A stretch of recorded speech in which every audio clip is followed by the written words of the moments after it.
Nagsisimula ang kwento ng sumakay sa isang bus si Haruto tulad ng iba upang pumunta sa paaralan, ngunit bago niya ito namalayan, ang tren ay bumangga sa kanyang bus na nagtatapos sa kanyang buhay sa sandaling iyon. Ang tanging naalala ni Haruto sa kanyang mga huling sandali ay ang pangako sa kanyang minamahal sa buhay na mananatili siya sa tabi nito magpakailanman. Ngunit nang magising siya, napagtanto niyang hindi na Haruto ang kanyang pangalan, ngayon ay Ryo, at binigyan siya ng Diyos ng mga lihim na kakayahan na siyang nagpalakas sa kanya. Sa lahat ng mga alaalang ito na nag-flash sa kanyang isipan, iniisip ni Ryo kung ang lagnat ay nagdudulot ng mga guni-guni na ito, ngunit isang pares ng mga lalaki ang nakagulo sa kanyang pag-iisip at pumasok sa bahay na may dalang higanting bag. Pinagtatawanan ng mga lalaking iyon ang kanyang mabahong amoy, at sinabihan siyang lumabas upang linisin ang kanyang sarili. Habang namimitas ng mga berry, patuloy na iniisip ni Ryo kung sino ang taong Haruto na ito, ngunit nagpa siya na hindi ito mahalaga dahil siya ay si Ryo, at ang kanyang misyon sa buhay ay ipaghiganti ang kanyang ina na pinatay sa harap niya. Isang grupo ng mga batang babae ang lumapit kay Ryo, at nagpakilala si Celia at nagtanong sa kanya kung nakita niya ang kanilang kaibigan na nagtungo dito, ngunit sinabi ni Ryo na wala siyang nakitang sinuman sa paligid. Isang magical circle ang ginawa, at natuklasan ni Celia na ang kanyang katawan ay nag-aumapaw sa mahiwagang kapangyarihan.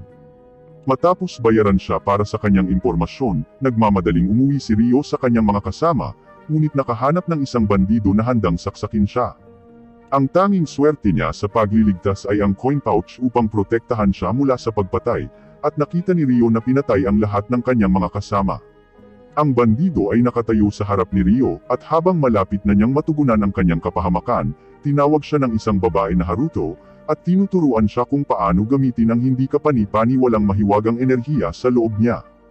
Biglang tumaas ang kanyang bilis ng hindi maihahambing, at ang kanyang lakas ay dumarami habang inaatake niya ang tulisan. Sinimulan niyang iwasan ang bawat laslas na dumarating sa kanya, at ang kanyang liksi ay nagpapahintulot sa kanya na sipain ang bandido at kumapit sa kanyang braso, na binali ang mga buto sa loob niya. Sinugod siya ng bandido sa huling pagkakataon, ngunit pinabagsak siya ni Ryo, nawalan siya ng malay.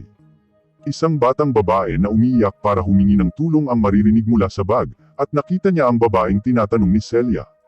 Ang prinsesa ay nagmakaawa sa kanya na iligtas siya sa gulo na ito, ngunit nahimatay siya nang makita niya ang mga katawan sa tabi niya. Dinala siya ni Ryo kay Celia at sa kanyang mga kaibigan, ngunit ang tanging natatanggap niya ay isang sampal para sa isang gantimpala.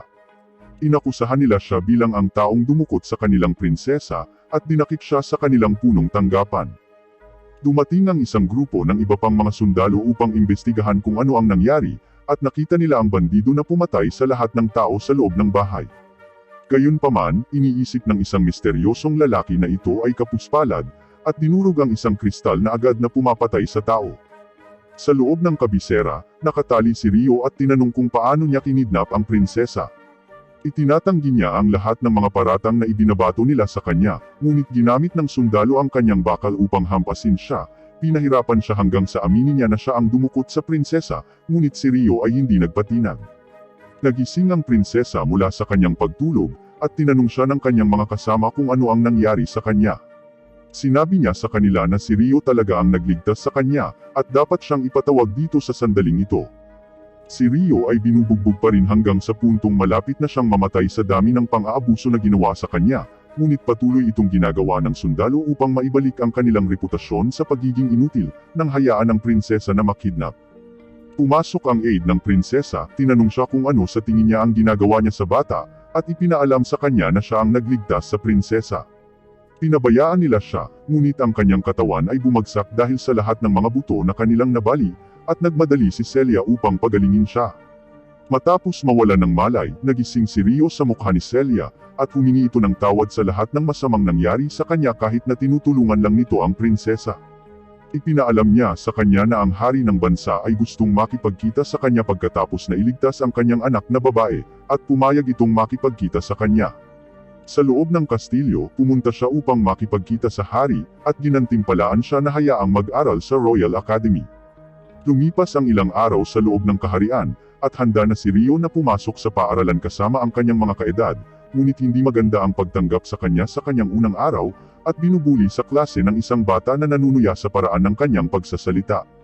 Habang tumatagal ang araw ng pasukan, natuklasan ng kanyang mga kaklase na hindi pa siya marunong magbasa, at patuloy siyang pinagtatawanan, ngunit hindi madaling sumuko si Rio at pumunta sa silid ng kanyang guro pagkatapos ng paaralan para sa ilang pribadong pagtuturo. Pagkatapos ng ilang oras ng pag-aaral, nalutas ni Rio ang bawat problem na ipinakita sa kanya nang natutunan niya ang lahat ng mga simbolo. Ito ay simpleng addition lang naman pagkatapos ng lahat, at nasa kanya ang lahat ng mga alaala ng pagiging isang estudyante sa universidad. Tinanong siya ni Celia kung may bumabagabag ba sa kanya sa paaralan habang umiinom ng tsaa, at nalulungkot siya na binubuli na siya, ngunit ipinagkibit-balikat ito at nagpanggap na walang mali. Lumipas ang ilang linggo sa pagsasanay ng espada, at sinabihan ng instructor si Rio na lumapit at makipag-spar sa kanya pagkatapos mapansin ang kanyang kawili-wiling porma. Ipinakita ni Rio ang kanyang hindi pangkaraniwang porma, at nagmamadaling lumapit sa instructor upang labanan siya. Ang kanyang mga aralin sa dojo mula sa kanyang lolo ay nagpapahintulot sa kanya na magpatuloy sa pag-atake habang pinapanatili ang kanyang depensa, ngunit patuloy na pinagtatawanan ng bully ang paraan ng paggamit niya ng kanyang espada. Ang instructor ay humanga sa husay ni Rio, at tinanong siya kung naisipan niyang maging kabalyero para sa kaharian, ngunit si Rio lang sa klase ang ayaw maging kabalyero. Lumipas ang mga buwan, at patuloy na natututunan ni Rio ang wika para makahabol sa lahat sa kanyang klase. Pagkaraan ng ilang sandali, ang kanyang katalinuhan ay nalampasan ang lahat ng iba sa klase, ngunit ang kanyang mga alaala ng kanyang nakaraang buhay ay patuloy na bumabaha sa kanya, namimiss si Mi. Dahil sa mundong ito, ang tanging meron siya ay ang mga taong nang-aapi sa kanya. Naalala ni Rio na si Mi ang kanyang childhood love, ngunit nahiwalay siya sa kanya nang maghiwalay ang kanyang mga magulang. Pagkatapos ay nakita siya ni Haruto noong high school, ngunit hindi na siya bumalik sa paaralan na para bang tinanggal niya ang kanyang sarili sa pag-iral. Ang panloob na salungatan ni Rio ay lumalaki, na nagpapatibay sa kanyang pasya na si Haruto ay patay na, at na siya ay si Rio, at mabubuhay sa lahat ng ito. Kinaumagahan, inanunsyo ang mga resulta ng pagsusulit, at nagulat ang lahat nang makita ang isang ulilang walang tirahan na nakakuha ng perpektong marka kapareho ng prinsesa. Ang mga bata na hindi karapat-dapat sa isang pangalan ay patuloy na nangbubuli sa kanya, na tinatawag siyang manderaya dahil siya ay masyadong hangal para makapantay ang isang prinsesa. Ipinagtanggol siya ng kaibigan ng prinsesa, na tinawag silang mga ingetero na mahinang mga tolonan, at sinuportahan sila ni Celia sa pamamagitan ng paghingi sa kanya ng anumang ebidensya ng pandaraya ni Rio. Umalis sila pagkatapos na mapahiya sa harap ng lahat, at kalaunan ay sinabi sa kanya ni Celia kung gaano siya nag-aalala tungkol sa paraan ng pang-aapi sa kanya ng mga bata. Tinanong siya ni Rio kung nakaranas siya ng katulad na pagtrato sa kanyang paglaki, ngunit sinabi niya sa kanya na kahit papaano ay nagkaroon siya ng mga kaibigan habang lumalaki. Sinabi sa kanya ni Rio na magiging maayos din siya dahil mayroon siyang Celia bilang isang kaibigan pagkatapos ng lahat. Namumula si Celia na tulad ng isang tipikal na babae sa anime, na sinasabi sa kanya na wala siyang problema kung kaibigan niya si Rio. Lalong lumakas ang kanilang relasyon, at ipinangako ni Celia na lagi niyang yayakapin si Rio kung iiyak man ito sa lahat ng pambubuli. Lumipas ang mga taon habang magkasama sila, at bago nila mapagtanto, hinihiling si Rio na kumatawan sa paaralan sa susunod na Sword Arts Tournament. Ang hindi pinangalan ng mga bata ay hindi pa sumusuko, at tinatanggihan niya ang ideya na si Rio ang taong kakatawan sa paaralan. Itinanggi ng instructor ang kanilang mga pagtutol, at humanga si Celia sa kung gaano kalakas si Rio, at napansin niya kung gaano siya katangkad na ngayon. Sinabi niya sa kanya na siya ay naging napakalaki pagkatapos ng 5 taon, ngunit sinabi ni Rio sa kanya na siya ay maliit pa rin gaya ng dati. Pagkatapos uminom ng isang tasa ng tsaa, tinanong ni Celia si Rio kung ano ang plano niyang gawin pagkatapos ng graduation, ngunit sinabi niya sa kanya na plano niyang umalis sa bansang ito dahil walang lugar para sa kanya dito. Ikinalungkot ito ni Celia, lalo na dahil tinulungan niya itong linisin ang lugar na ito at palaging nagpapasaya sa kanya kapag may problema. Humihingi ng paumanhin si Rio dahil kailangan niyang umalis, ngunit ipinaalala sa kanya na darating ang oras na siya ay ikakasal, kung saan tinanggihan ni Celia ang ideya ng pagpapakasal anumang oras sa lalong madaling panahon. Sinabi niya sa kanya na dapat niyang simulan ang pag-iisip tungkol dito sa lalong madaling panahon dahil maaaring siya ay tumanda. Ngunit pagkatapos ay sinabi sa kanya na siya ay cute at maganda kaya malamang na maraming magkakagusto sa kanya. Iniisip ni Celia kung saan siya dadalhin ng kanyang pakikipagsapalaran, at ang tanging hiling niya ay makapunta sa bansang dating tinitirhan ng kanyang ina bago ito mamatay. Napansin siya ni Celia na lumulutang sa kalungkutan, at iniisip kung ano ang maaaring nangyari sa kanyang buhay. Dumating ang araw ng paligsahan, at ang unang tagapagtanggol ng akademya ay si Rio. Sinabi sa kanya ng bata na wala namang umaasa sa kanya, ngunit dapat niyang iwasang hiyain ang akademya gamit ang kanyang kakayahan sa espada. Lumilitaw ang kanyang kalaban sa field, at ito ay walang iba kundi ang lalaking nagpahirap sa kanya ng walang kabuluhan noong siya ay bata pa. Nagsimula na ang labanan, at iniisip ng sundalo kung kinukutsa niya siya.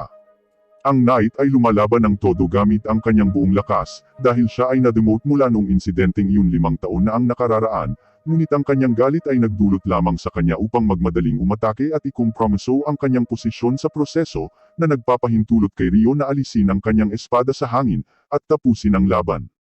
Ang sundalo ay naging isang kahiyahiya na talunan, at sinabi sa kanila na hindi lang niya inaayos, at magiging mas seryoso, ngunit sinigawan siya ng referee na tanggapin ang kanyang pagkatalo bilang isang marangal na knight sa halip na isang desperado.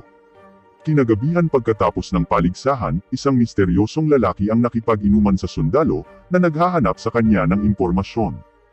Tinanong niya siya kung sino ang estudyanteng iyon, dahil siya lang ang nanalo sa isang laban habang ang kanyang mga kaedad ay natalo. Ibinunyag ng sundalo na si Rio ang nagligtas sa prinsesa 5 taon na ang nakakaraan, at nakuha nito ang atensyon ng misteryosong lalaki. Kinabukasan, nasa sabik si Celia na batiin siya sa kung gaano siya kahusay na lumaban, ngunit nakita niya si Rio na naglalakad patungo sa isang babae na nagtapat ng kanyang pagmamahal sa kanya, at nagtataka kung ano ang tunay na nararamdaman niya para sa kanya. Sa kanyang mga klase, tinuturuan ni Celia ang lahat tungkol sa paggamit ng kidlat upang kontrolin ang mahiwagang kapangyarihan, ngunit sinasabi ng bata na tinuturuan lang sila nito dahil si Rio ay hindi man lang makontrol ang alinman sa kanyang mahiwagang kakayahan. Sa lahat ng kalokohan na sinasabi niya, nakakagawa lang siya ng maliit na globo ng liwanag, at ipinakita ni Celia sa klase na kailangan mong kontrolin ang maraming orbs ng liwanag ng sabay-sabay para tunay na makabisado ito. Humanga si Rio sa kanyang kontrol, at nagtataka kung bakit nagagawa niyang makopya ang mahika ng iba pagkatapos lang makita ito. Pagkatapos ng klase, lumapit ang isa sa mga bully kay Rio at sinabi sa kanya na itigil na ang pang-aakit sa mga babae kahit saan dahil lang sa nanalo siya sa isang kalokohan. Si Celia ay tumayo para kay Rio, ngunit sinabi sa kanya ng bully na inaakit din siya ni Rio. Itinanggi niya na nangyayari ito, ngunit sinabi sa kanya ng bully na hindi mananatiling tahimik ang kanyang buhay kung ipagpapatuloy niya ang paglalaro ng mga emosyon ng mga babae. Nakita ito ng prinsesa, si Flora, at nagalit na siya ay maling inaakusahan. Sinisisi niya ang kanyang sarili sa dahilan ng lahat ng mga problemang ito para sa kanya at iniisip kung paano niya mababayaran ang kanyang pagligtas sa kanya. Lumipas ang ilang linggo, at ipinaliwanag ng nakakainis na bata sa iba pa niyang klase ang kanilang class operation na dapat nilang tapusin para sa mataas na grado. Ibinunyag niya na nakakuha siya ng classified information mula sa mga upperclassmen, at pinadala ng kaibigan niya kay Rio ang lahat ng bagahe dahil hindi siya marunong mag-magic. Tinanggap ni Rio nang hindi tumututol, ngunit masama ang loob ni Flora para sa kanya at tinanong siya kung maaari niyang tulungan siyang dalhin ito.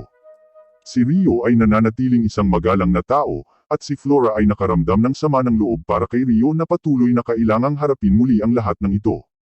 Dumating ang mga goblins upang salakayin sila, ngunit pinabagsak sila ng mga estudyante ng walang anumang problema, at pinagtatawanan si Rio dahil siya lang ang hindi nakagawa ng kahit ano. Pero ang hindi nila alam ay si Rio lang ang nakakapansin sa misteryosong lalaking nagbabantay sa kanila. Nang makarating sila sa dulo ng landas at sa tingin nila ay tapos na sila, nakakita sila ng isang higanting bangin bago ang finish line. Ngunit bago nila maintindihan ang kanilang sitwasyon, dumating ang isang grupo ng mga orc at inilunsad ang kanilang mga sibat sa kanila. Pinipigilan ni Rio ang isa sa kanilang mga welga, ngunit ang bully ay nalaslas sa paa ng isa sa kanilang mga sibat.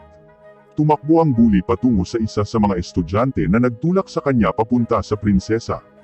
Bumagsak si Flora sa bangin ng hindi inaasahan, at tumakbo si Rio sa kanya ng buong bilis, sumisid at itinulak siya pabalik sa bangin upang iligtas ang kanyang buhay. Ang mga orc ay patuloy na nakikipaglaban sa mga estudyante, ngunit sila ay nagsasama-sama upang pangasiwaan ang kalaban sa kanilang paraan gamit ang kanilang mga mahiwagang kakayahan. Natalo nila ang mga orc sa kanilang sarili at nagdiwang, ngunit iniisip ni Rio kung babalik ba siya sa kanila dahil hindi siya nagkaroon ng anumang pinsala sa pagkahulog gamit ang kanyang misteryosong mahiwagang kakayahan na iniregalo sa kanya. Sinisisi ng mga estudyante ang bully sa pagtulak kay Flora mula sa bangin, ngunit sinisikap ng bully na sisihin si Rio dahil siya ang nagtulak sa kanya, at gumawa ng senaryo para ibigay ang lahat ng pagsisi sa kanya. Ang natitirang mga mag-aaral ay naniniwala sa kanyang kwento. Kahit na sinusubukan ni Flora na minindigan para sa kanya, napagtanto ni Rio na kahit na ang kanyang mga hiling na makapagtapos sa akademi na ito ay hindi matutupad, at habang sinusubukan ni Flora na alisin ang pagsisi kay Rio, isang higanting halimaw ang lumilipad sa itaas na humaharang sa kanila mula sa kanilang paglabas. Ang lahat ng mga mag-aaral ay muling naggrupo at ginamit ang kanilang mahiwagang kakayahan, ngunit ang higanting halimaw ay napabagsak ang lahat ng kanilang mga mahiwagang sandata at naiiwasan ang alinman sa kanilang mga pag-atake. Wala sa mga mag-aaral ang may pagkakataon laban sa kanya, at habang tumatakbo sila palayo upang maiwasan ang kanilang kamatayan, si Flora lamang ang nananatili upang pagalingin ang isa sa kanyang mga bumagsak na kasama. Dumating ang halimaw mula sa kanyang likuran na handang tapusin siya, ngunit pumasok si Rio upang laslasin ang halimaw sa huling segundo. Sa kanyang mahiwagang kakayahan, pinahuhusay niya ang kanyang bilis at liksi, na nagpapahintulot sa kanya na maglaslas patungo sa halimaw, at umiwas sa lahat ng mga pag-atake na dumarating sa kanyang daan. Ang halimaw ay tumalon sa langit upang maghanda ng isang malakas na atake, ngunit iniwasan ito ni Rio at ipinagpatuloy ang kanyang pag-atake upang pigilan ang halimaw. Pinipigilan ni Rio ang lahat ng atake na dumarating sa kanya, at naghahanda na tapusin ang halimaw. Sinugod niya ang halimaw, tumakbo sa katawan nito at tinapos ito sa pamamagitan ng pagputol sa ulo. Dumating ang iba pang estudyante para masiguradong okay si Flora, ngunit lumayo si Rio sa sitwasyon para maiwasang malaman ng sinuman sa kanila na buhay pa siya. Lumipad mula sa itaas ang misteryosong lalaki, iniisip na ito ay isang kawili-wiling pag-unlad, at hindi pa siya nakakita ng isang bata na gumagamit ng secret spirit arts. Kinagabihan, pumunta si Celia upang makipagkita sa punong guro, ngunit narinig niya itong nakikipag-usap sa mga magulang ng bully. Nauunawaan ng punong guro na malamang na walang ginawang mali si Rio, ngunit nagpa siya na ibigay ang lahat ng sisi kay Rio upang iligtas ang reputasyon ng royal family kahit na ito ay maling akusasyon sa kanya. Sa gabi, nag-aalala si Celia na hindi na niya makikita si Rio, ngunit kumakatok siya sa kanyang pintuan at palihim na pumasok. Tumakbo si Celia patungo sa kanya, niyakap siya at sinabi sa kanya kung gaano siya nag-aalala para sa kanya. Sinabi niya sa kanya ang tungkol sa maling paratang na inilagay nila sa kanya, ngunit naiintindihan ni Rio na walang sinuman ang aamin sa kanyang katotohanan dahil siya ay isang ulilang walang tirahan. Pinasalamatan niya si Celia sa pagiging ang tanging tao na laging nandyan para sa kanya, at sinabi sa kanya na siya lamang ang taong gusto niyang magpaalam bago pumunta sa tinubuang bayan ng kanyang mga magulang. Kahit na magkalayo na sila, sinabi sa kanya ni Rio na padadalhan niya ito ng mga sulat na nasa pangalan ni Haruto, at tumayo para umalis. Tinanong siya ni Celia kung magkikita pa sila, at sinabi nito sa kanya na babalik talaga siya para sa kanya. Binigyan niya siya ng hiling na ligtas na paglalakbay, at umiiyak habang matiyagang naghihintay sa lahat ng kanyang mga liham. Noong gabing iyon, inutusan ng ama ng bully ang isang batang babae na tinatawag na Leticia na hanapin si Rio, at patayin siya gaano man siya kalayo. Si Rio ay sumugod sa bansa sa hindi kapani-paniwalang bilis, at tumatalon sa anumang halimaw na humahadlang sa kanya. Pagkatapos ng 3 araw ng mahabang paglalakbay, nakarating siya sa kaharian ng Galwar, kung saan hindi pa nakakarating ang balita ng kanyang krimen. Isang misteryosong babae ang naglalakad sa likuran niya, at pakiramdam niya ay may kakaiba sa bayang ito. Sa loob ng bayan, tinanong siya ng isang chef kung gusto niyang subukan ang alinman sa pasta na naimbento ni Lizelot, at nagtataka si Rio kung paano napunta ang pasta mula sa kanyang mundo patungo sa isang ito na may parehong pangalan. Nagbabayad si Rio para sa isang mangkok, tinikman ang pagkain, iniisip kung ang taong ito ay mula sa parehong mundo ni Haruto. Matapos tanungin ang tao kung saan siya makakabili ng mas maraming pansit sa kanyang paglalakbay, itinuro siya ng lalaki sa punong tanggapan ng guild. Lumapit sa kanya ang isang katulong, ipinakilala ang sarili bilang si Lotte, at inaasikaso ang lahat ng pangangailangan niya sa buong araw. Nagpadala si Rio ng liham kay Celia, na nagsasabi sa kanya na hindi siya makakausap ng ilang sandali dahil maglalakbay siya sa buong kakahuyan. Habang umalis siya sa lungsod, tinawag ng blonde na babae si Lotte na Lizelot, ngunit sinabihan siya ni Lotte na ilihim ang kanyang tunay na pagkatao. Patuloy ang pagtakbo ni Rio sa kagubatan hanggang sa makita niya ang isang bata na nakahiga sa gitna. Yumuko siya para masiguradong okay lang siya, ngunit lumingon ito sa kanya at naghagis ng lason na pangil patungo sa kanya, halos mawalan siya ng malay bago niya i-neutralize ang lason. Ang babaeng pusa ay nagmamadaling lumapit sa kanya sa napakabilis na bilis, at bahagya niyang iniiwasan ang kanyang mga atake habang ina-activate ang kanyang mga pisikal na pagpapahusay.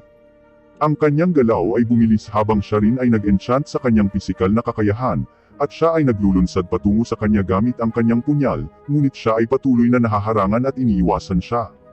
Binabaan niya ang kanyang espada, at ginamit ang kanyang superior na martial arts para itumba siya sa kanyang pwesto, hawak ang kanyang kutsilyo sa kanyang leeg. Ngunit nagsimula siyang umiyak at sinabi sa kanya na ayaw niyang mamatay. Nagsimulang umiyak ang batang babae para sa kanyang ina, at nawalan siya ng malay gamit ang kanyang spirit arts. Matapos siyang itali, napansin niyang may inilagay na collar of submission sa kanya, at iniisip niya kung maaalis niya ito sa mahikang natutunan niya. Ina-activate niya ang Dispel Magic gamit ang kanyang kamay, at nasira ang collar. Sa loob ng mga alaala ni Latifah, naaalala niyang nasa isang bus siya at namatay pagkatapos ng pagbangga. Nagising si Latifah sa pambubuli ng bata sa kanya, sinabihan siyang magiging masunurin niyang kapatid na babae at tatawagan siyang kanyang iginagalang na kapatid. Tumanggi siya, kaya kinuryente niya ang kanyang isip at pinilit siyang magpasakop. Nagising siya mula sa kanyang masamang panaginip, at sinabi sa kanya ni Rio na kung gusto niyang mabuhay, hindi niya dapat subukang lumaban. Tinanong siya ni Rio, at tinanong siya kung sino ang naglagay sa kanya ng collar of submission sa kanyang leeg. Nagsimulang umiyak si Latifah, sa wakas ay napagtanto na natanggal na ang collar niya, at sa wakas ay nakalaya na siya. Kino-comfort siya ni Rio, at sinabi sa kanya ni Latifah na hindi niya alam ang pangalan ng kanyang master, ngunit sinabi sa kanya na ang kanyang kapatid ay tinatawag na Stuart, at napagtanto ni Rio na ang bully ang nagpasunod sa kanya. Tinanong ni Rio si Latifah kung balak pa rin niyang patayin siya, ngunit sinabi niya sa kanya na hindi niya ito sasaktan. Matapos siyang palayain, sinabi sa kanya ni Rio na malaya siyang gawin ang gusto niya, at dapat siyang lumayo sa kanya upang humanap ng kanlungan sa isa sa mga kaharian. Gayunpaman habang lumalayo siya, patuloy na sinusundan siya ni Latifah at tinanong siya kung maaari niya itong samahan, ngunit binalaan siya ni Rio na dapat siyang mag-ingat sa isang taong sinubukan siyang patayin. Sinabi sa kanya ni Rio na hindi siya mapagkakatiwalaan, ngunit sinabi sa kanya ni Latifah na maaari niyang ilagay ang collar sa kanya kung gusto niya dahil mas natatakot siyang mag-isa. Nag-aatubili, pumayag si Rio na isama siya, at sa wakas ay sinabi niya sa kanya na ang kanyang pangalan ay Latifah. Sabay silang nagsimula sa kanilang pakikipagsapalaran, at pagkaraan ng ilang sandali, nagluto si Rio ng noodles para kay Latifah na kinikilalang ito ay spaghetti. Nagtataka siya kung paano niya malalaman ang ibang pangalan para sa pasta, at sinabi niya sa kanya na nakain na niya ito, o parang sa tingin niya. Matapos siyang marinig, iniisip ni Rio kung si Latifah ay mula sa parehong mundo ni Haruto, at nang siya ay umiiyak sa gabi na nagmamakaawa na makauwi, narinig ni Rio ang kanyang sinasabi na gusto niyang bumalik sa Tokyo, agad na napagtanto na ang babaeng ito ay sigurado na mula sa parehong mundo tulad ni Haruto. Kino-comfort niya siya habang natutulog, at nagising siya sa tabi niya, napagtanto na kamukha niya ang lalaking kasama niya sa bus. Pagkagising ni Rio, tinanong niya ito kung maaari niya itong tawaging kuya, at nalilito si Rio, ngunit nagpa siya na payagan niya ito kung maaaliw siya kahit kaunti. Matapos ang ilang linggong paglalakbay ay nakarating sila sa dambuhalang punong na pinupuntirya ni Rio, ngunit hindi ito makita ni Latifah. Naglalakbay sila sa kagubatan at nagpalipas ng gabi sa gubat. Ang mga bangungot ni Latifah ay nakakatakot sa kanya magdamag, kaya ginamit ni Rio ang kanyang spirit arts upang paginhawahin muli ang kanyang pakiramdam. Ngunit pagkatapos niyang gawin iyon, isang grupo ng 3 babae ang pumunta sa kanilang hideout at sinimulang salakayin si Rio. Natuklasan nila si Latifah na natutulog na may spirit arts sa paligid niya, at ipinapalagay na kinidnap siya ni Rio. Nang hindi nakikinig sa anumang sinasabi niya, pinipigilan nila siya, at nagpadala ng daloy ng kuryente na nawala ng malay sa isang iglap, na dinadala siya bilang kanilang bilanggo. Habang lumulutang si Rio sa loob ng magical dimension, naisip niya kung sino ang babaeng nakahiga sa kanyang harapan, ngunit hindi rin ito alam ang sariling pagkakakilanlan. Gayunpaman, alam niya ang tungkol sa tunay na pagkakakilanlan ni Rio, sinabi na ang kanyang tunay na pangalan ay Haruto. Tinanong niya ito kung paano niya nalaman ang tungkol sa nakaraan niyang buhay, kaya isiniwalat niya na konektado siya sa kanya, at sa kanya lang siya. Sa lalong madaling panahon, sinabi niya sa kanya na malalaman niya ito, at niyakap siya bago mawala. Ang boses ni Mi ay nagmamakaawa sa kanya na gumising, ngunit pagkatapos niyang magising, tumakbo si Latifah at niyakap siya ng luhaan. Dumating ang isang elder ng nayon upang humingi ng tawad sa paraan ng pagtrato nila sa kanya, at lahat ng babae ay lumuhad para humingi ng tawad. Matapos palayain siya mula sa mga kondado, ipinaliwanag ng elder na makikipagkita siya sa iba pang mga elder ng nayon bukas, habang umalis upang makapagpahinga siya magdamag. Kinaumagahan, tumungo si Rio sa gitna ng puno ng mundo, at nakipagpulong sa 3 pinuno ng nayon. Humihingi sila ng paumanhin para sa paraan ng pagmamaltrato nila sa kanya, at nais na makahanap siya ng paraan upang tanggapin ang kanilang paghingi ng tawad. Ang tanging hiling niya ay alagaan nila si Latifah, kaya't hiniling niya kung maaari siyang manatili sa kanya pansamantala, at lahat ng mga taga-nayon ay sumang-ayon na manatili siya sa kanila. Bago siya umalis, lumitaw ang babaeng Dryad, ang espiritu ng puno ng mundo. Matapos makalapit, napansin niya ang espiritong naninirahan sa loob niya, at nagtataka kung hindi siya nakakagamit ng mahika, dahil ang mga espiritu ay may posibilidad na sipsipin ang lahat ng kakayahan ng mahika mula sa isang tao. Napagtanto ni Rio na palagi siyang hindi nakakagamit ng magic dahil doon, kaya hinawakan ng babaeng Dryad ang kanyang mukha, at sinubukang imbestigahan ang espiritu sa loob niya. Sinabi niya na mayroon itong hindi kapani-paniwalang dami ng magic sa loob, at napagtanto niyang mayroong isang hugis tao na espiritu na natutulog sa loob niya. Sila ang pinakabihirang uri ng mga espiritu na umiiral, at muling isa sa alang-alang ng mga elders kung dapat nilang simulan ang pagtrato sa kanya na parang isang saint, isa sa pinakamataas na titulong ipinagkaloob sa isang tao. Isa sa mga beast woman ang nagpakita sa kanya pabalik sa kanyang lugar, at sinimula ni Latifah na ipakita sa kanya kung gaano kahanga-hanga ang kanilang bagong bahay. Ang isa sa mga batang babae ay nagtataka kung anong mga silid ang gusto niyang tulugan nila, at ibinunyag na silang 3 ay titira kasama si Rio. Dumating si Ursula at ipinagtapat na plano niya na magsama sila. Pagkatapos ng lahat, makakatulong ito sa kanya na malaman ang tungkol sa kanilang mga tradisyon sa village, at para kay Latifah, magagawa niyang magkaroon ng malalapit na kaibigan na maaaring tumingin sa kanya. Nang makita ang punto sa kanyang mga salita, malugod na tinanggap ni Rio na magsimulang mamuhay kasama sila, at nais na mamuhay silang masaya sa isa't isa. Sa paglipas ng mga buwan, nagsimulang matutunan ni Rio ang spirit magic ng kanilang village, at ginugol ang lahat ng oras niya sa pag-aaral ng kanilang kultura. Sa pamamagitan man ng pagsasaka sa kanila, pag-aayos ng metal, o kahit na pakikipag-sparring sa kanila. Nagsimulang lumipas ang mga panahon hanggang lumipas ang 1 taon na magkasama silang namumuhay, hanggang sa malapit na ang Engranding Spirit Festival. Ang Lady Dryad ay lumitaw upang simulan ang festival, ngunit sa di kalayuan, isang griffin ang nagdala ng 2 lalaki sa malalim na lugar sa isang dragon's cave. Bumalik si Rhys na may dalang itlog, sinabi sa bagong sundalo na siya ang magdadala ng itlog na ito, para maipagpatuloy ni Rhys ang pagpilot sa griffin. Habang papaalis sila, tumingin si Rhys sa malayo at nakita niya ang isang pulutong ng mga wyvern na lumilipad sa likuran nila. Bumalik sa loob ng nayon, kinalikan silang 2 ng Lady Dryad sa ulo upang makumpleto ang seremonya, at ngayong naging mamamayan na sila ng nayon, sinimulan na ng mga elders ang kasiyahan. Habang kumakain ang lahat, napagtanto ni Rio kung bakit may harem na genre ang anime na ito, at nakiusap ang mga babae sa kanya na magkasamang matulog sa kama pagkatapos uminom ng ilang apple cider vinegar. Sinabi ng isa sa kanila na hindi nito mapapalalim ang kanilang pagkakaibigan ni Rio, ngunit sinabi ng mga babae na may iba silang gustong lumalim sa loob nila. Pagkatapos ng lahat ng oras na ito, pakiramdam nila ay patuloy pa rin siya sa paglayo sa kanila, na ikinagulat ni Rio na napansin nila. Sa sandaling umalis sila upang kumuha ng mas maraming pagkain, nilapitan ni Ursula si Rio, at iniisip niya kung oras na ba para ibalita kay Latifah. Sa kabilang bahagi ng nayon, sinabi ni Rhys na dito sila magpapahinga magdamag, at sinabi sa kanyang nasasakupan na siya ay mag-iimbestiga sa lugar. Bago umalis, iniabot niya sa kanya ang isang artifact, at sinabi ni Rhys na makakatulong ito sa kanya na matukoy ang kanyang lokasyon kung magkakaroon siya ng problema. Kinain ito ng sundalo, at umalis si Rhys, nang makitang papalapit na ang mga wyvern sa lokasyon ng kanyang nasasakupan. Samantala, naglalakad si Rio kasama si Latifah sa isang liblib na lugar, at nakiusap siya sa kanya na bumalik upang magkasama silang maglaro, ngunit tinanong siya ni Rio kung nag-e-enjoy ba siyang manirahan dito.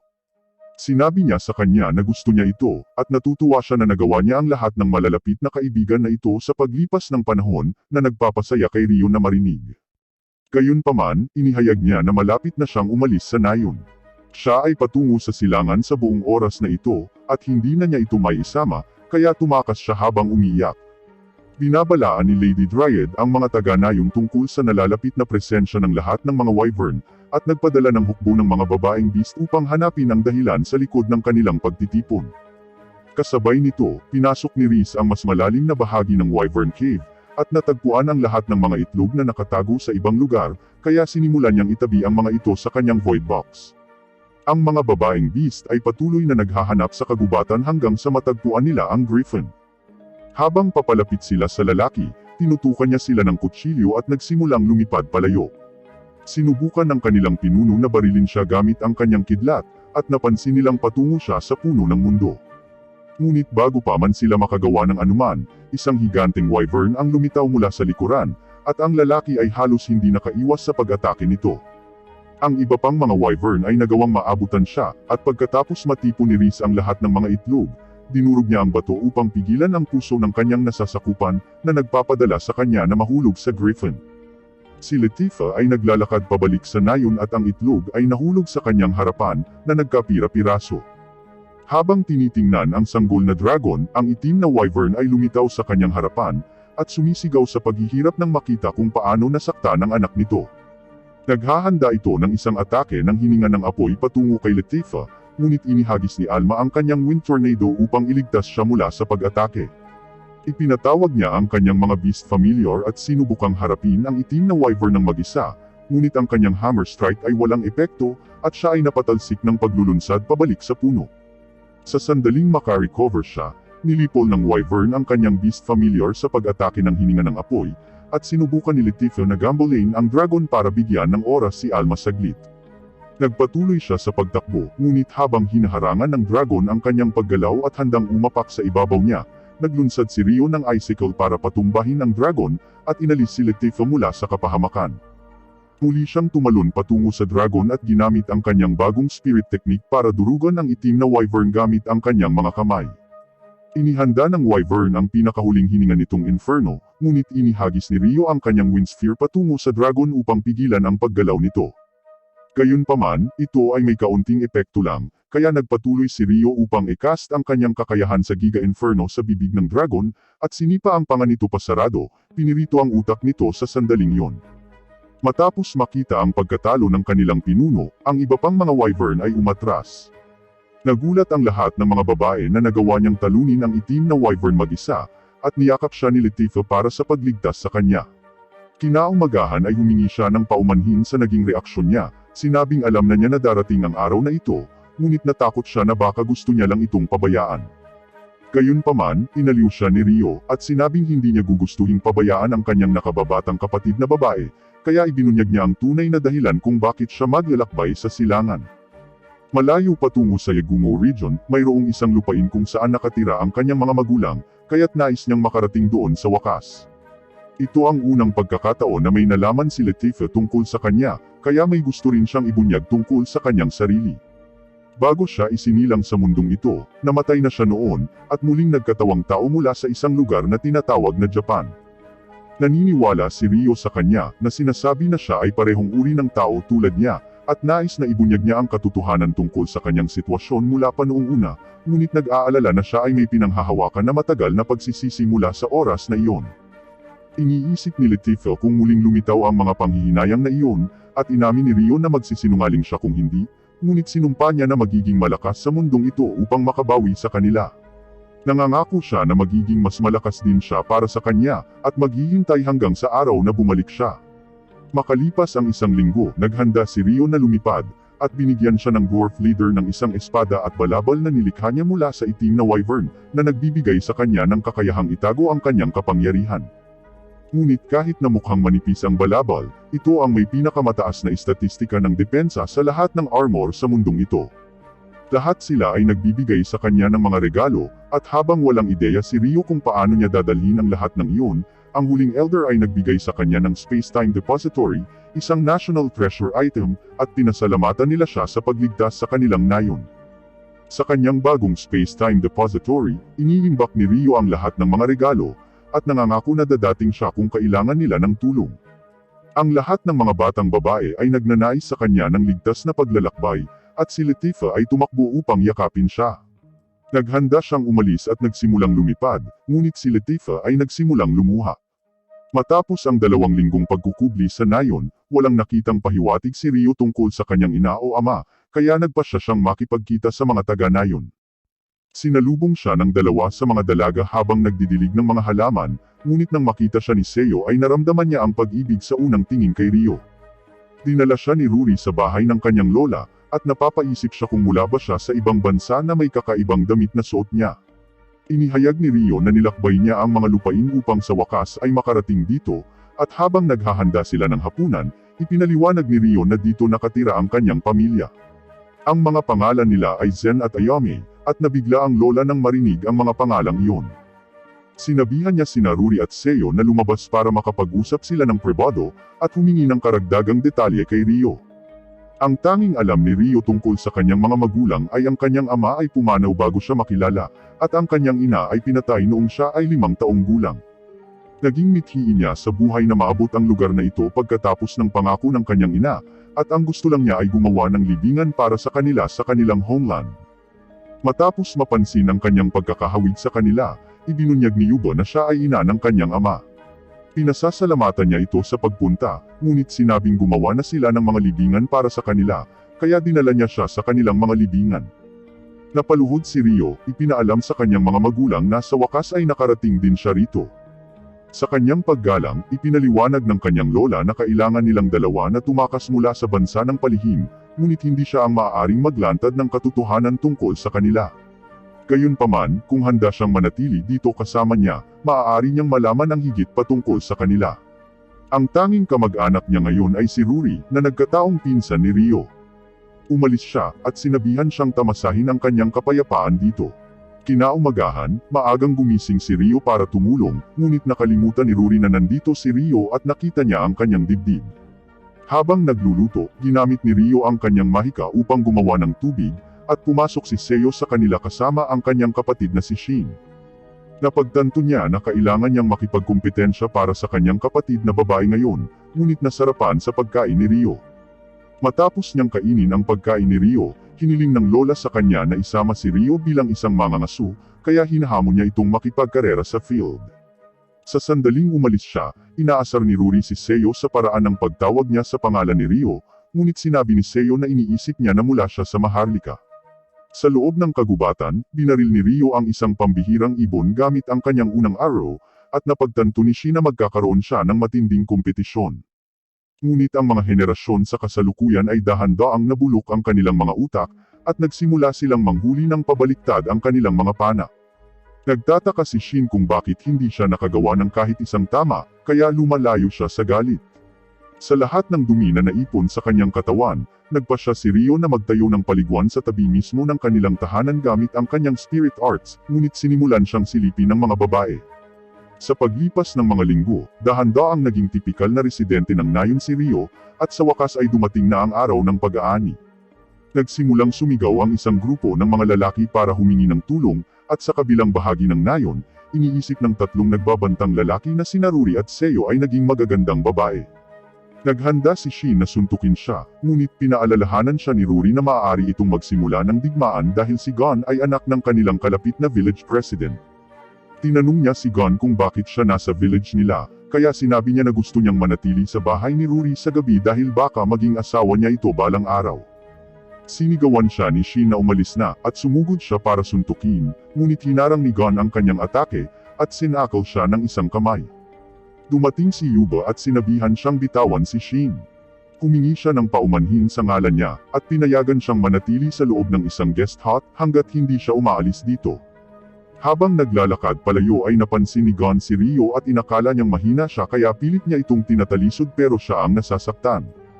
Sinabihan ni Yuba ang lahat na manatiling magbantay para sa gabi, ngunit dahil si Shin ay nakatira mag-isa kasama si Seo, nakiusap siya kay Yuba na isama siya sa gabi, at pumayag siya. Bago sila matulog, hiniling ni Rio na maglagay sila ng protective amulet sa sulok ng kanilang kwarto para sa gabi. Sa loob ng kubo ni Gon, humanga ang kanyang mga alipore sa kung gaano niya kahusay na sinira ang sarili niyang kariton, at sinabi ni Gon sa kanila na mag-e-enjoy sila sa kanilang munting pagbisita bukas. Paglubog ng araw sa susunod na araw, sinasanay ni Rio ang kanyang gigatsyad na katawan, at sinabi sa mga babae na naririnig niya ang kanilang mga pag-uusap mula sa malayo. Nagtataka sila kung bakit siya walang humpay sa pagsasanay, ngunit sa tingin ni Rio ay medyo nakakahiya habang inaalala ang pangako niya kay Mi.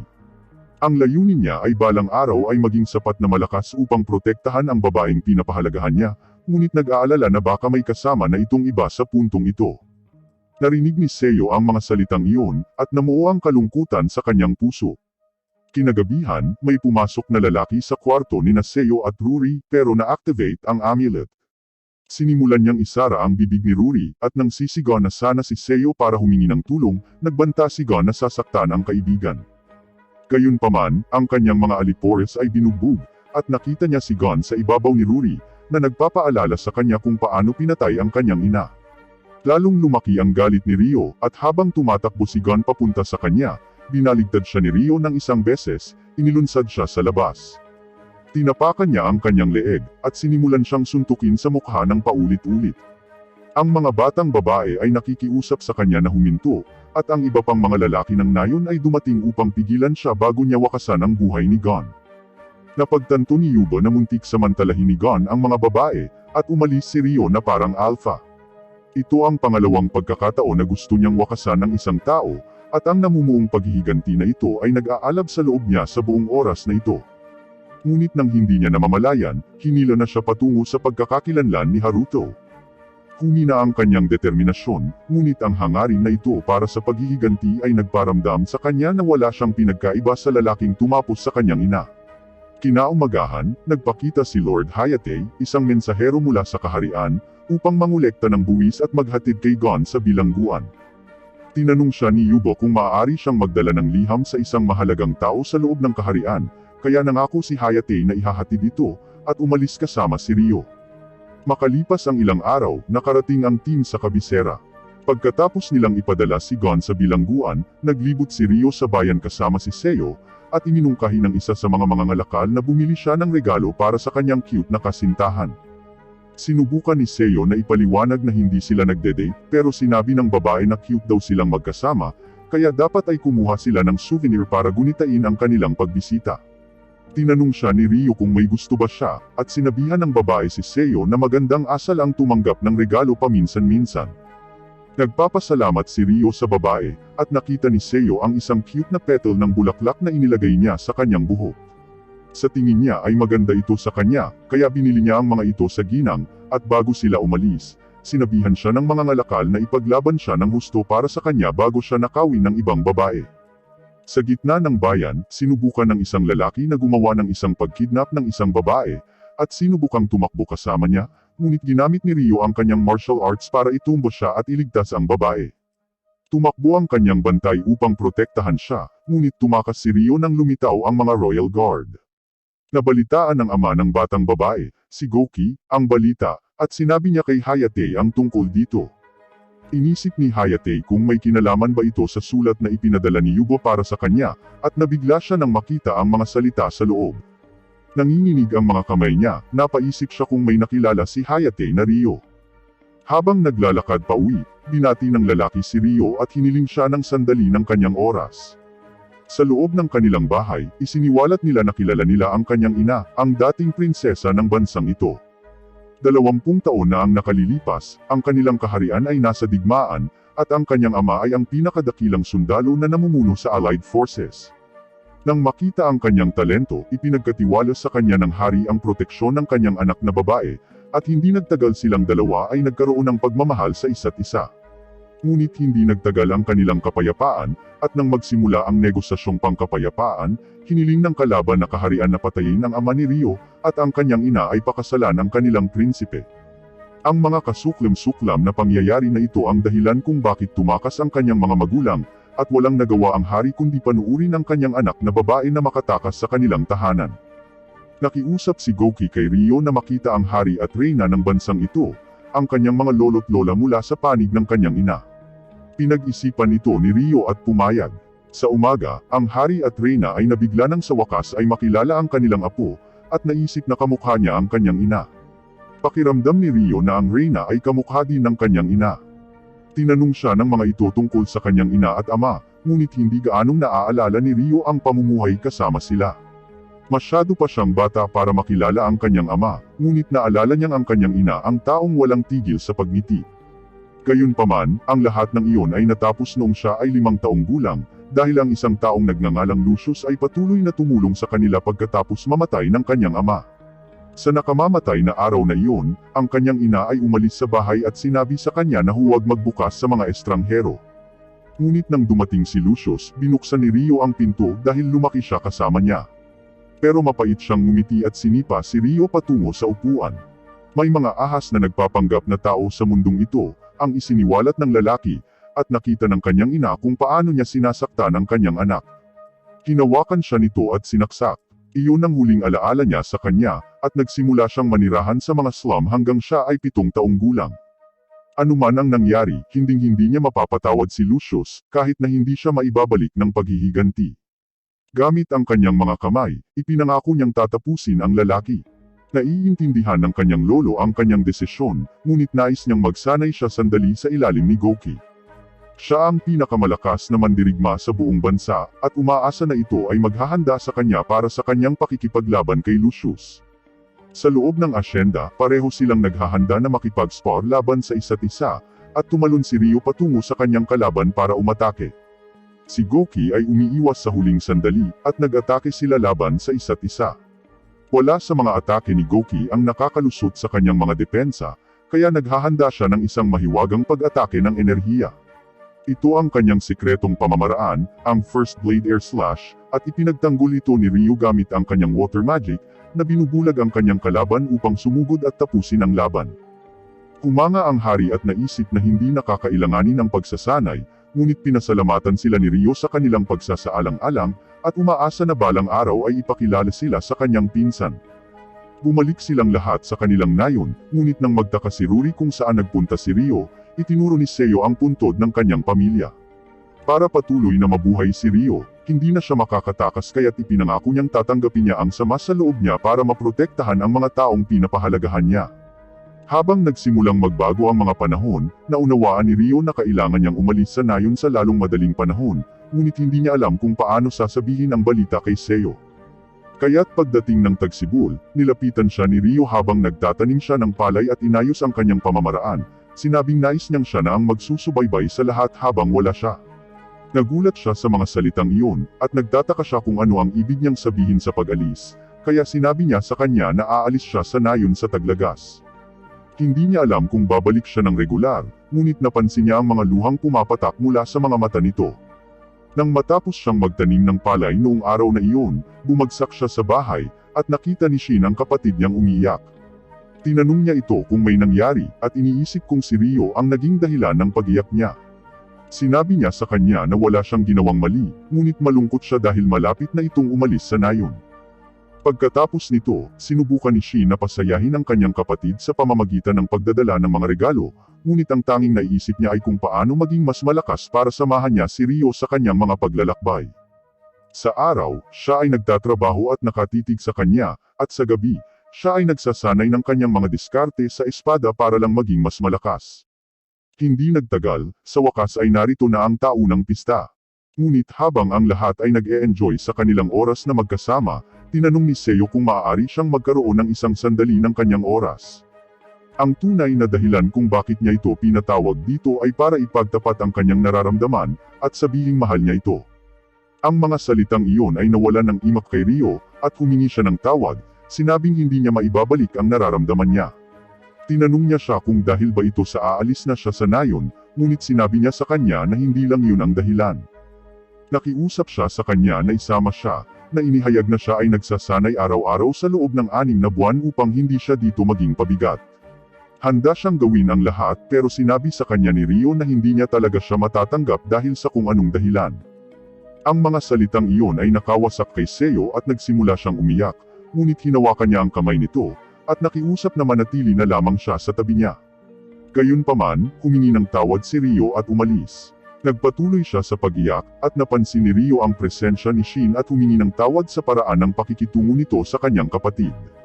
Maya-maya, dumating na ang araw ng kanyang pag-alis, at handa nang mag-set si Rio sa madaling araw dahil sa kanyang mahabang paglalakbay. Bago siya umalis sa nayon, nakita niya si Seo na naghihintay sa kanya sa labasan. Nilapitan siya ni Goki at tinanong siya kung sobrang mahal niya ba si Ryo para iwanan ang sarili niyang nayon. Nag-alinlangan si Seo, ngunit sinabi niyang gagawin niya ang lahat upang manatili kay Ryo. Kaya bago siya umalis, hiniling niya na alagaan niya ang kanyang sarili, at nangako na magsisikap siya ng husto at sinabing lalakas siya sa oras na bumalik siya. Kinawayan niya siya, at iniyuko ni Ryo ang kanyang ulo patungo kay Shin at umalis. Ito ang ika-999 na taon ng banal na panahon, at sa wakas ay narating na ni Ryo ang puno ng mundo. Agad na tumakbo si Latifah para yakapin siya, at sa hapunan, sinabi niya sa kanila ang tungkol sa pamilyang nakilala niya at lahat ng nalaman niya tungkol sa kanyang pinagmulan. Nagtataka ang mga elders kung gaano siya katagal mananatili rito, at ibinunyag ni Ryo na ilang buwan lang ang pinakamatagal. Sa umaga, nagtataka ang mga babae kung sino ang babaeng nakapatong sa kanya, ngunit si Ryo mismo ay walang ideya, kaya tinanong niya ito kung paano siya napunta rito. Iminulat ng dalaga ang kanyang mga mata, at sinabing isa siyang espiritu, ang gumawa ng kontrata kay Haruto.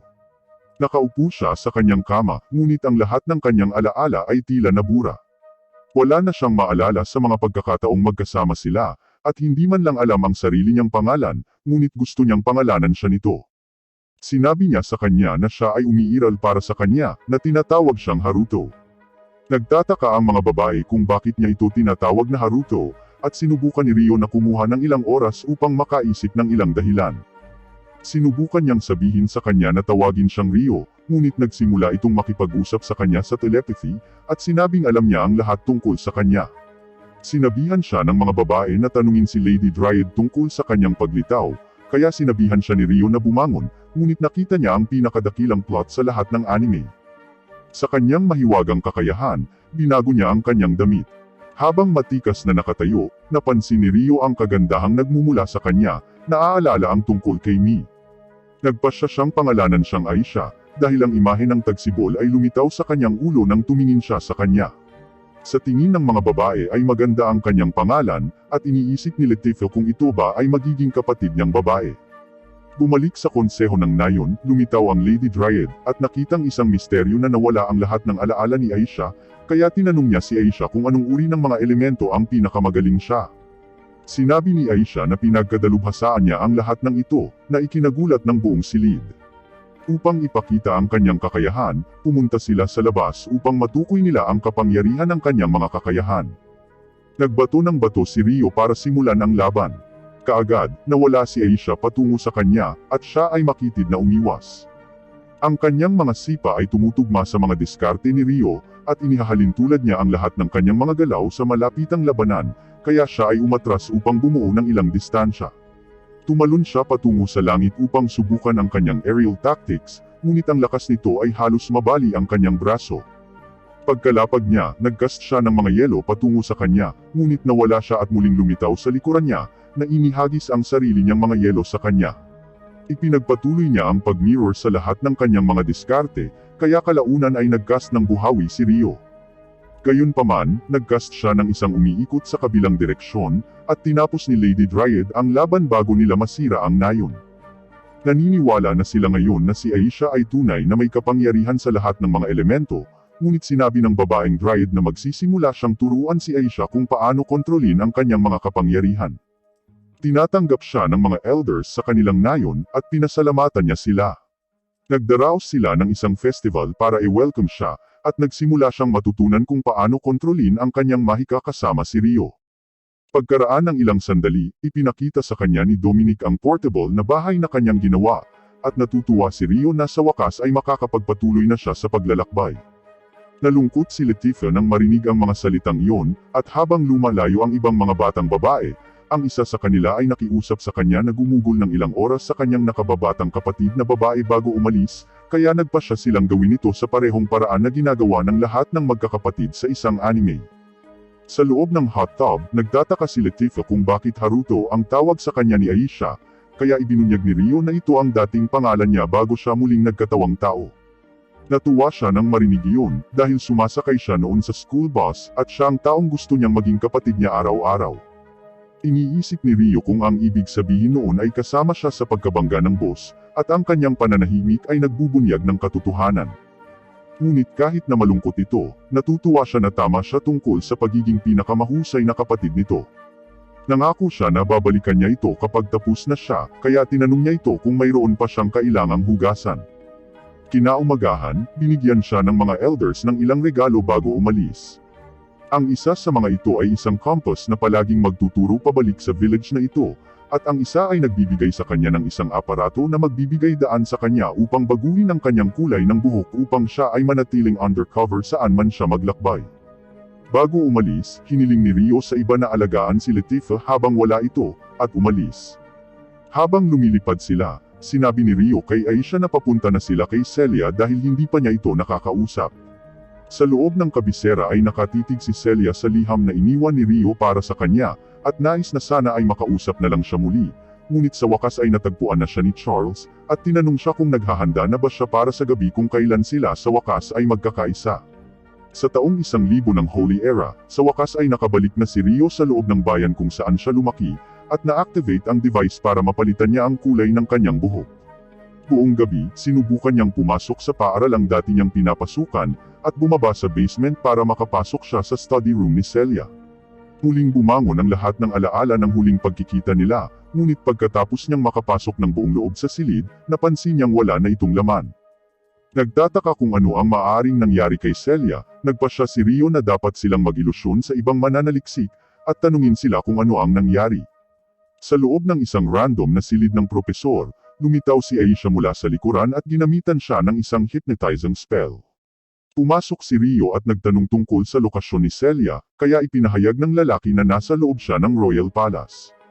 Bukas ay ang seremonya ng kanyang kasal, at ang lalaking pakakasalan niya ay si Lord Charles, ang parehong lalaki na nagpahirap kay Rio sa buong pagkabata niya. Matapos ang kanilang kaharian ay dumanas ng matinding pagkatalo sa Proxia Empire, ang House of Dux Arbor ay halos hindi nakapagsimula ng negosasyon ng kapayapaan, at ang pinuno ng kanilang bahay ay si Charles.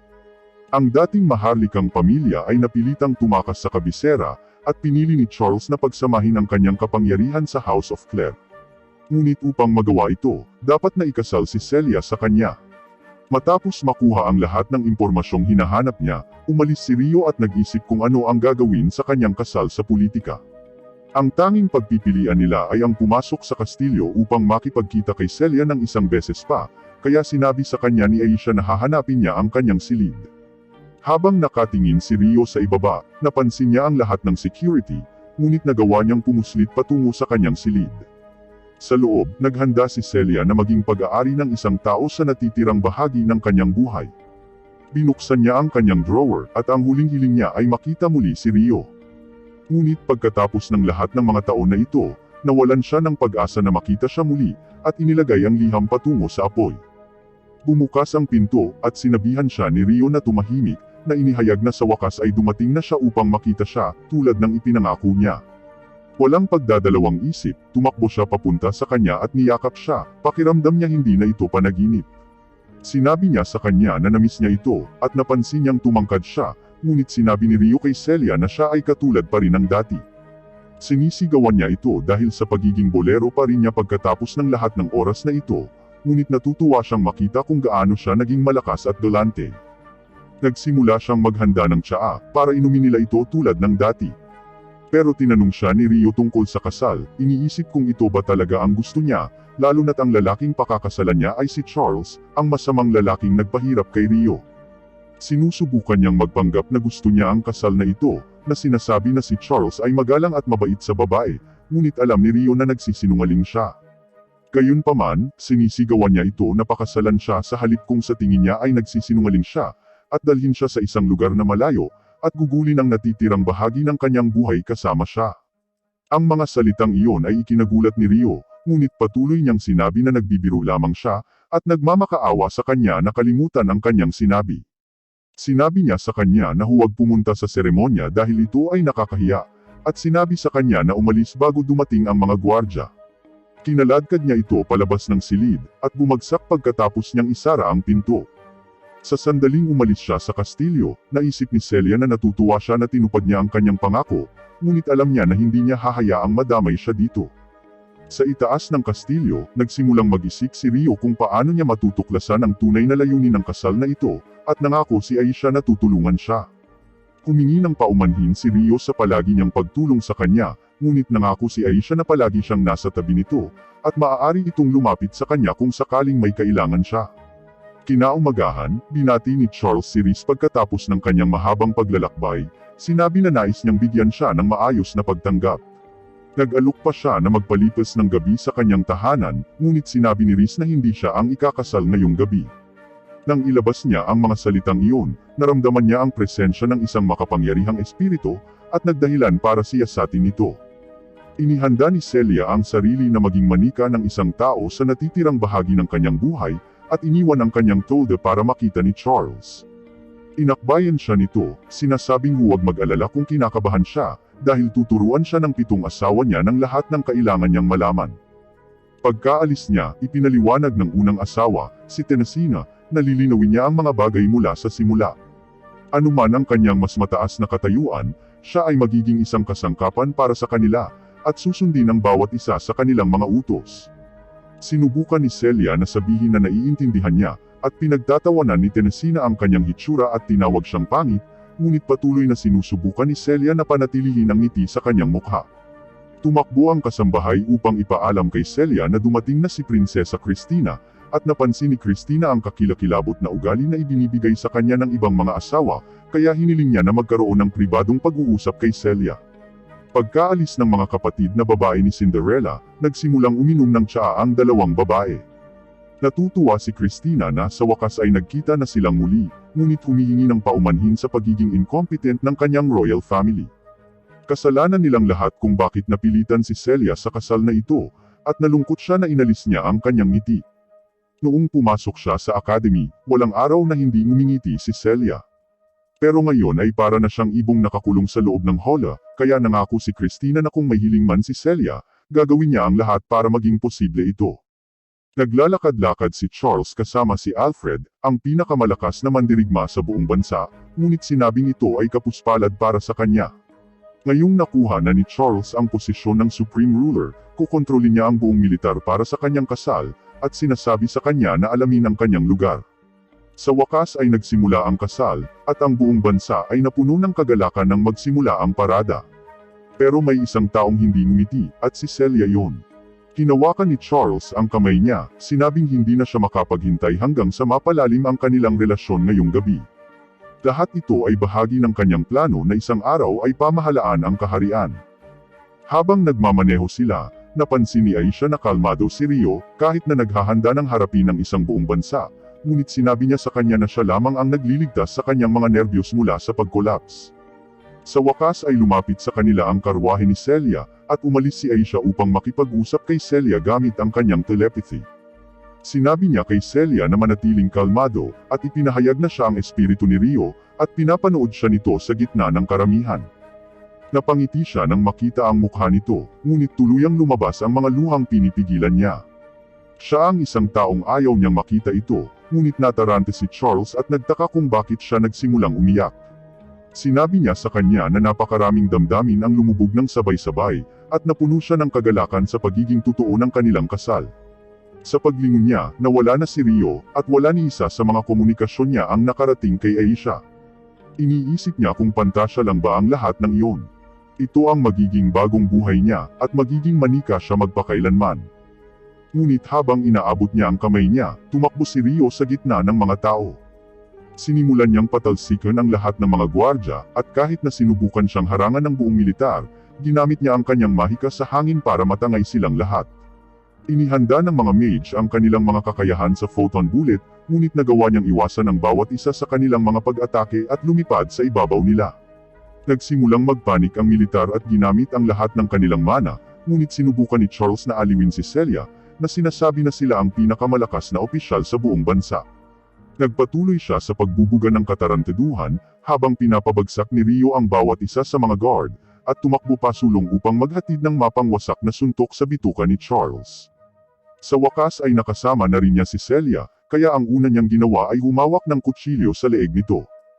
Habang ang lahat ay natigilan sa lugar, nagsimula siyang makipag-usap sa telepathically kay Celia, na sinasabi sa kanya na ito ay bahagi ng kanyang plano. Nagsimulang magpumiglas si Charles, ngunit sinabihan siya ni Rio na tumahimik bago niya durugan ang kanyang gulugod sa harap ng lahat ng nandito. Nangako siya kay Celia na acting lang ito.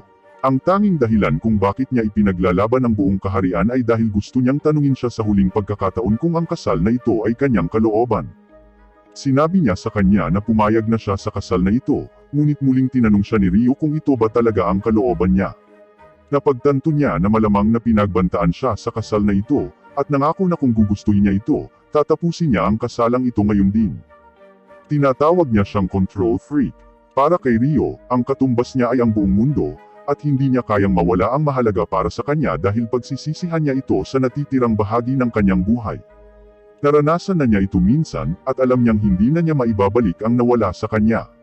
May oras pa rin para sa kanya upang magbago, dahil ang hinaharap na nakikita niya para sa kanya ay isang puno ng paghihirap sa ilalim ng isang makasariling hangal.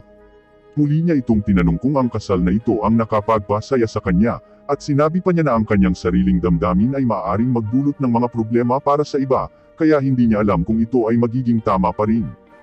Hindi rin alam ni Rio ang tamang desisyon, ngunit kung ang kasalang ito ay tunay na tamang desisyon, kung gayon hindi niya makikita ang malungkot na hitsura sa kanyang mukha. Nangako siyang muli na tutuparin niya ang hiling nito hanggat hindi siya susuko.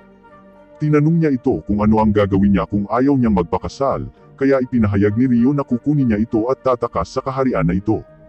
Ito ay lalabas na parang kinidnap siya, kaya ang kanyang pamilya ay hindi kailanman mananagot, at ang lahat ay magiging mapayapa. Gayunpaman, nag-aalala siyang mahuli siya ng mga ito, ngunit nangako si Rio na tutuparin niya ang kanyang hiling. Matapos niyang marinig ang mga katagang iyon, ipinagtapat ni Celia na gusto niyang kunin siya nito. Ang mga salitang iyon ang lahat ng gustong marinig ni Rio, at sumigaw sa buong bansa na kikidnapan niya ang nobya ni Charles para ipahiya ito. Niyakap niya ng mahigpit si Celia at tumalon sa langit. Nag-aalala ang kanyang ama sa kanya, ngunit sinubukan niyang ngumiti para ipaalam sa kanya na magiging maayos siya. Inutusan ni Charles ang mga tropa na sundan siya, ngunit dumating si Alfred mula sa likuran upang pigilan ang mga ito sa pagsira sa formation. Gayunpaman, hindi sila nakinig sa kanyang mga salita dahil hindi siya ang namamahala, at nagawa ni Rio na tumalon sa kanilang lahat ng madali. Sinabi sa kanya ni Alfred na nahulog siya sa kanyang bitag, at tinawag siyang tanga dahil sa hindi niya nahulaan mula pa noong una. Ang mga mage ay naglunsad ng mga photon bullet patungo sa kanya, ngunit hinarang ni Rio ang bawat isa sa mga pag-atake gamit ang kanyang wind arts.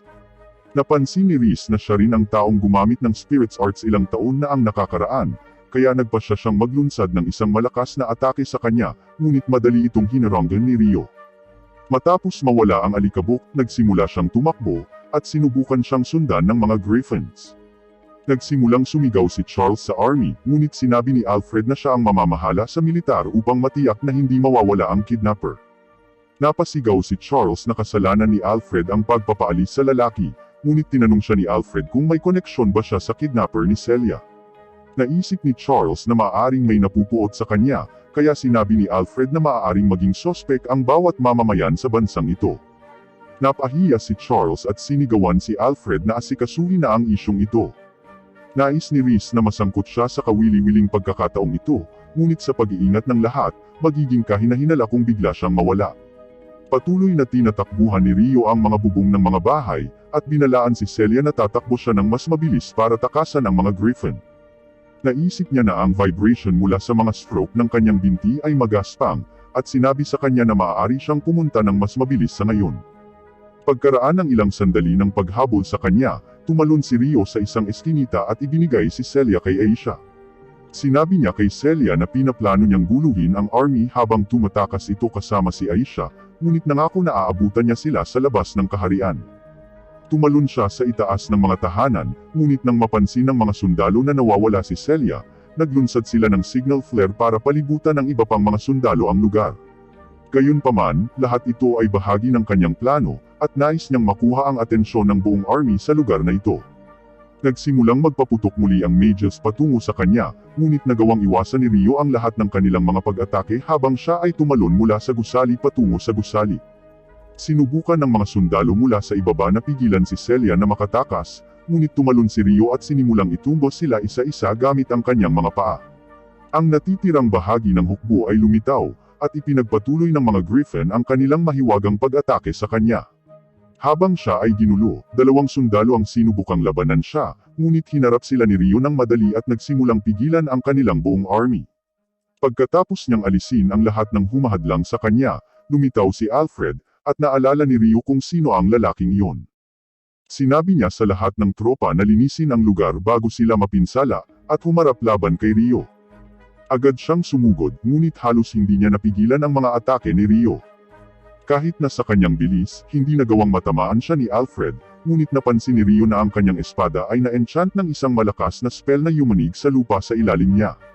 Ang kanyang superior na martial arts ay nagpahintulot kay Rio na makamit ang kalamangan, ngunit siya ay patuloy na halos hindi nakaligtas.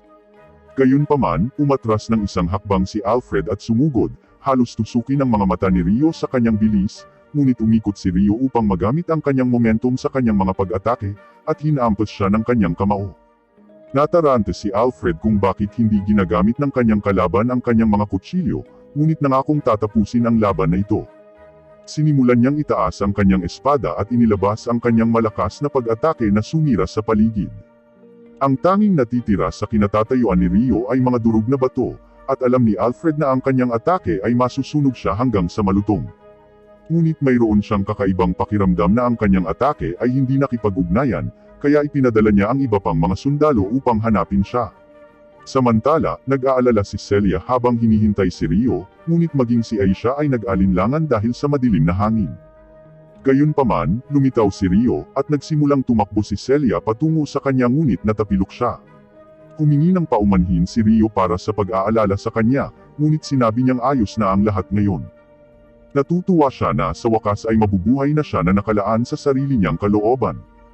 Ngunit pagkatapos niyang ilabas ang mga salitang iyon, nagsimulang bumulwak ang mga mahiwagang liwanag patungo sa langit mula sa bawat bahagi ng mundo. Naramdaman ni Aisha ang isang piraso ng kanyang pagbabalik, at nakiusap kay Rio na pumunta at tulungan ang mga taong naghihintay doon. Isang grupo ng 3 ang nakarating sa mundong ito, at napansin na walang serbisyo ang kanilang mga cellphone. Isang higanteng tulisan ang lumitaw mula sa kanilang likuran, at dinala nila sila sa loob ng kanilang karwahe upang ibenta sila bilang mga alipin. Dumating si Rio sa eksena at tinanong ang isa sa mga merchant kung nakakita siya ng katulad na device sa isang lugar. Ngunit pagkatapos niyang magsinungaling sa pagsasabing hindi niya ginawa, narinig ni Rio ang mga batang babae na sumisigaw ng Japanese sa loob ng karwahe. Nakiusap sila sa kanya na tulungan sila, kaya ni-neutralize ni Rio ang bawat isa sa mga lalaking humahadlang sa kanya, at pinalabas ang mga babae. Ang huli ay na-stock sa ibang karwahe, kaya pinuntahan ni Rio para sirain ang lock. Ang isang taong lumingon sa kanya ay ang taong pinangakuan niya. Si Mi iyon, ang babaeng inalayan niya ng buong buhay niya para makita. Dinadala nito ang pagtatapos ng Season 1 ng anime. Kung nagustuhan mo ang video, mangyaring mag-like at mag-subscribe para lagi kang updated sa bagong upload.